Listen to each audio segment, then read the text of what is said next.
સૌરાષ્ટ્ર યુનિવર્સિટીના કન્વોકેશન સેન્ટરની સામે અને યુનિવર્સિટી પોલીસ સ્ટેશનના દિવાલની અડોઅડ અલગ અલગ બ્રાન્ડની લગભગ દારૂની 7 જેટલી દારૂઓની બોટલો મળવી ક્યાંક ને ક્યાંક શિક્ષણ જગત માટે શરમજનક બાબત છે. કારણ કે સૌરાષ્ટ્ર યુનિવર્સિટી માટે આ કોઈ નવો પ્રશ્ન નથી. ભૂતકાળની અંદર અનેક વખત દારૂની બોટલો, દારૂની પોટલીઓ એવી મળી આવેલી છે. એટલે સવાલ એ પેદા થાય છે કે સૌરાષ્ટ્ર યુનિવર્સિટીની પાછળ સિક્યુરિટી અને સુરક્ષા બાબતે 1 કરોડ જેટલું ટેન્ડર આપવામાં આવે છે. અલગ અલગ એક્સ આર્મી મેનને 40,000ના પગાર દરે 3 જણા રાખવામાં આવે છે.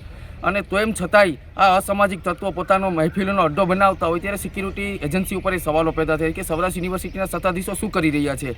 અઠવાડિયામાં 4 દિવસ તો અમદાવાદ હોય, તો સૌરાષ્ટ્ર યુનિવર્સિટીના વિદ્યાર્થીઓ, હજારો વિદ્યાર્થીઓ અહીંયા વહીવટી કામોથી અને શૈક્ષણિક અર્થે આવે છે. ત્યારે તેમના સુરક્ષા ઉપર સવાલ પેદા થાય. છોકરીની હોસ્ટેલે છે, ભૂતકાળની અંદર એક છોકરીની છેડતી થયેલી છે, તેની ગુનો હજી અનડિટેક્ટ છે.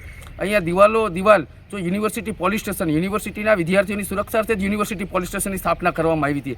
ત્યારે પોલીસ ઉપર ગંભીર સવાલો પેદા થાય છે કે નાઇટ પેટ્રોલિંગ કરે છે કે નહીં. અહીંયા બહારના લોકો, શહેરીજનો અહીંયા વોકિંગ અર્થે આવે છે તો એ લોકો પાર્ટી કરીને બોટલ નાખે છે કે યુનિવર્સિટીના કર્મચારીઓ કે પોલીસના કર્મીઓ અહીંયા મહેફિલો કરીને બોટલો નાખે છે.